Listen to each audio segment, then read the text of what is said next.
Maray na hapon mga tugang uya po ang mga baratang unyan para sa agadigdi sa Radyo DZGB. Mga baratang maralawa sa aga sa mga dyaryo nasyonal. Enot sa PBN DZGB. Sa mga baratang unyan para sa aga. Inutuntan bareta halid dyan sa luwas. Nasa linya si Ans Galero. Ans Kamen.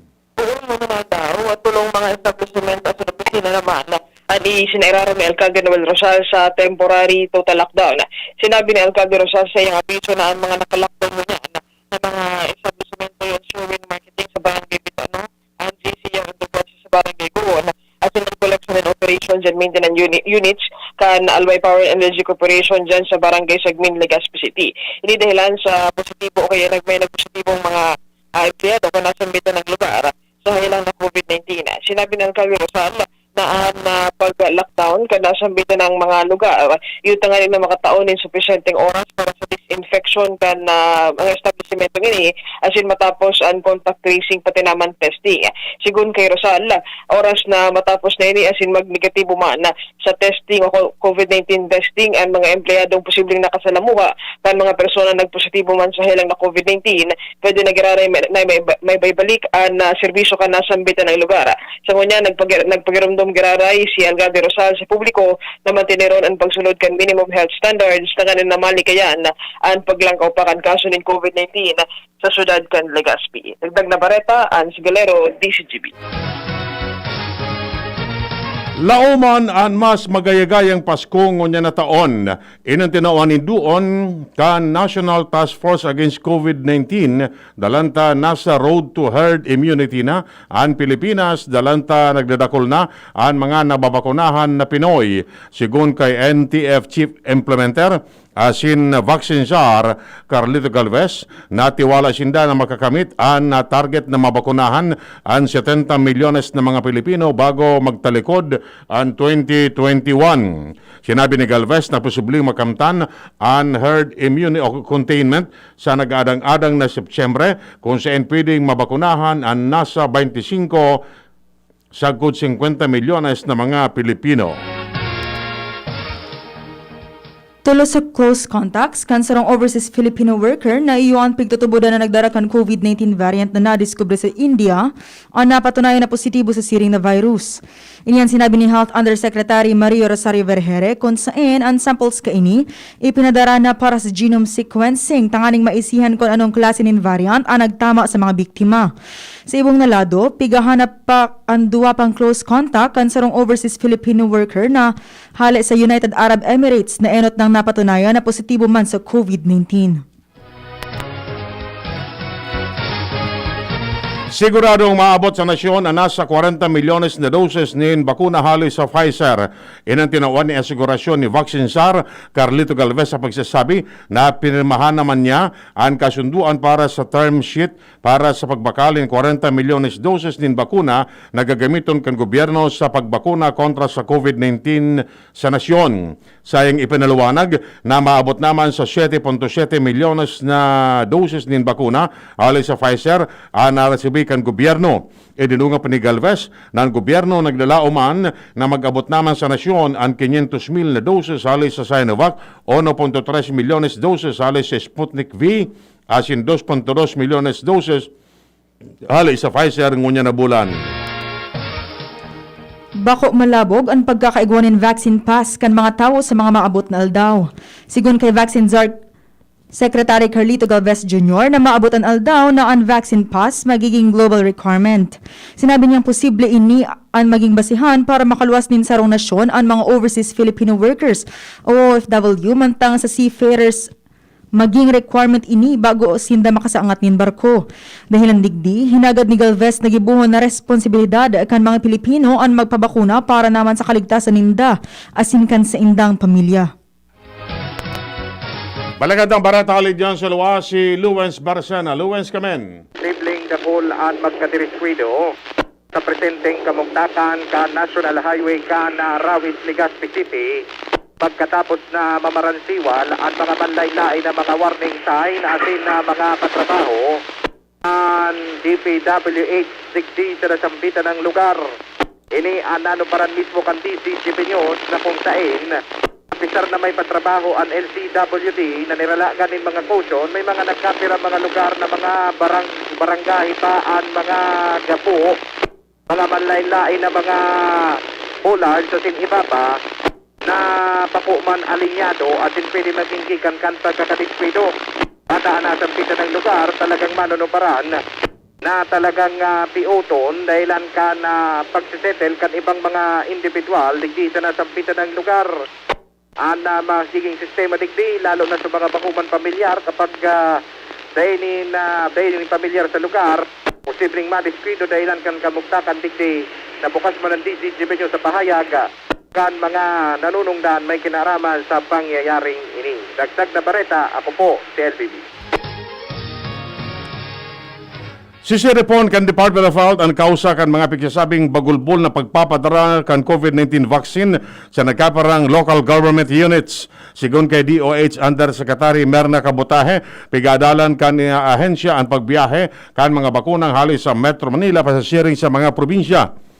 Sa sobra 7.7 milyones na COVID-19 vaccine doses na nagabot sa Pilipinas, 82.4% pa sana ang nadidistribuyar na bilang 2.6 milyones ang naitudok na.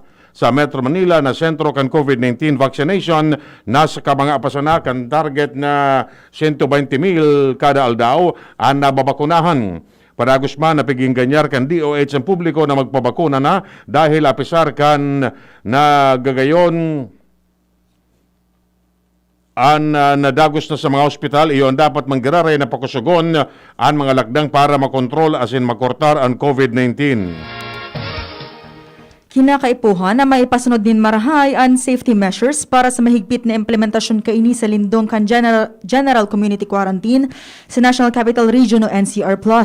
Sinabi ni Health Undersecretary Mario Rosario Vergeren na ini base sa pag-aadal na ginibo kan Vaccine Expert Panel sa pagsasabi na tama sa nang ipasunod ang mahigpit na implementasyon kan mga lakdang sa NCR Plus kay Bulacan, Cavite, Laguna, asin Rizal. Idinagdag pa man niya na importante nin marhay na maging paskas ang isolation sa mga personang napatunayan na positibo sa COVID-19. Hinagad ni Foreign Affairs Secretary Edwin sa publiko na permi manggarare na magsulog nin face mask o face shield siring kan panahon na dai pa nagaabot ang mga bakuna sa nasyon kontra sa COVID-19. Sa sinabi na nibase sa pag-aadal kan Center for Disease Control kan Estados Unidos na ang mga nabakunahan nin kontra sa COVID-19 di na kaipuan na maggamit nin face mask o face shield. Idinugang paninluksin na kaipuan manggarare ipadagos na ang paggamit nin face mask o face shield asin sunodon ang minimum health protocol tanganing maproteran ang sadiri kontra sa COVID-19 siriman tanganing di na maglakob ang virus. Plano kan Department of Education na magtaunin connectivity loads sa mga paratukdo sa eskwela's publikas sa loob ng tulong bolan siring man gadgets na gagamiton para sa distance learning. Nasa 30 hasta 50 gigabytes sa data ang itatao para magamit sa online learning. Sinabi ni Education Undersecretary for Administration Alan Del Pascua na ang kinakaipuhan gibuhon kan paratukdo iyon magrehistro sa DepEd Commons tanganing matawanin loads sa indang cellphones. Sa ibong nalado, naghahanap pasindanin mga laptop asin walkie-talkies tanganing magamit sa mga lugar na daing signal ang mga telcos o internet providers.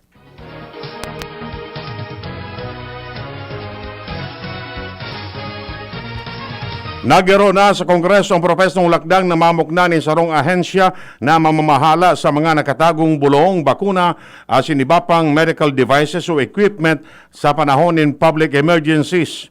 Ini matapos aprobaran kan House Committee on Appropriation and Funding Provision sa propestong may kamauotan na magbilog ni Health Procurement and Stockpiling Bureau sa irarom kan Department of Health. Base man sa bill, pigbubusol ang pagtagaman in Medical Stockpiling Fund na masuportaman sa ibabugtak na National Drug and Device Security Program.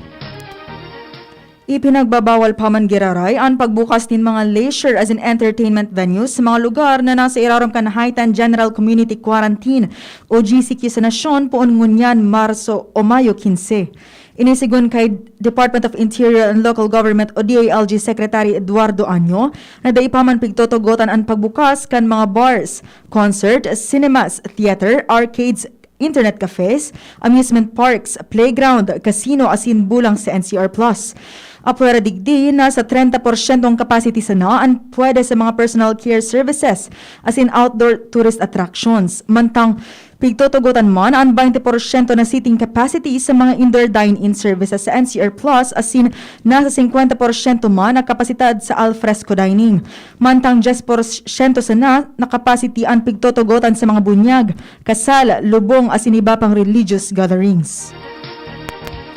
Libre pa manggarari ang paglunad para sa mga authorized persons outside residence o APOR sa mga lugar na nasa irarom kan maski anuman na quarantine classification. Sigun kay DOTR Secretary Art Tugade, ini kasunod kan anunsyo kan Malacanang na ipapairarom na ang NCR Plus sa General Community Quarantine with heightened restriction poon na ngunyan sagkod sa katapusan kan Mayo.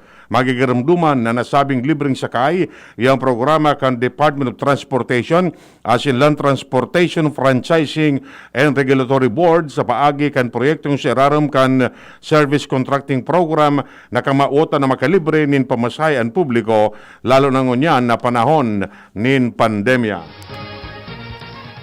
Pig-iimbestigaran na kan Department of Health o DOH ang sarong cadaver na pigtutubudan na nagadan sa COVID-19 na pinatos nin tela asin packing tape sa sarong ospital sa Nueva Vizcaya. Sigun kay Health Undersecretary Mario Rosario Vergere na may tamang paagi sa pagdispose kan mga bangkay nin sarong tawo asin dapat nakabase ini sa sanitation code asin mga regulasyon kan DOH.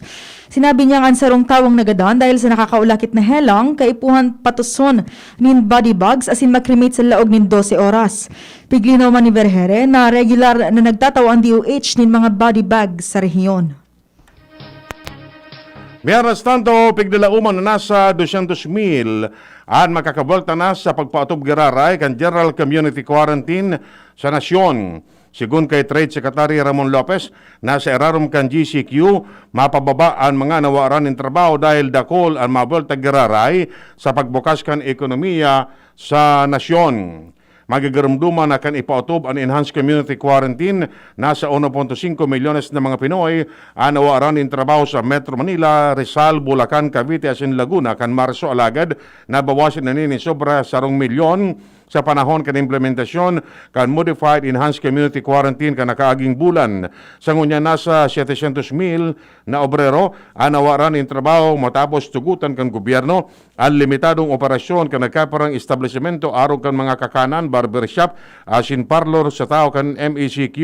Mientras na sinabi ni Presidente Rodrigo Duterte na poon ngunyan sa sa katapusan kan bulan, ipapairaram na ang Pilipinas sa General Community Quarantine. Inako kan Department of Labor and Employment o DOLE na nauubusan na sindanin pondo na pang-ayuda sa mga obrero na apektado kan pandemya.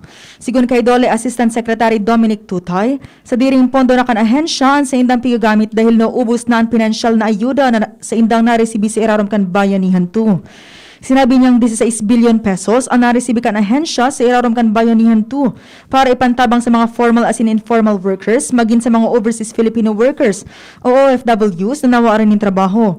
Paliwanag pa ni Tutay na sobra sa 2 milyon na informal workers ang nakaresibi ng ayuda mantang 1.25 milyon na obrero gikan sa formal na sektor ang natawan naman indanin ayuda. Mantangan sa indang programa nakatabang naman sa 500,000 na OFWs. Iyan mga tugang ang detalles kan mga Bareta ngunyan para sa agadigdi sa Radio DZGB. Sa pag-ara kan mga pagriba, Ronald Baldo asin Manny Tutanya sa lado teknikal. Kami po ang nagatod kan Bareta. Ako po si Francia May Borras. Ako mo po si Edwin Peralta nagsasabing mabalos kan sinong pag-antabay. Word ka na. Itodo mo, beat mo with Coke Studio. Just drink Coke with a gold cap, peel the label, and send the code to the Coca-Cola Facebook Messenger for a chance to win Todo Surprises. Promo duration is from May 7 to July 30, 2021 per DOH FDA CFRR permit number 0684 series of 2021. Coronavirus ba ang hadlang sa pag-aaral ninyo? Andito na ang Southern Luzon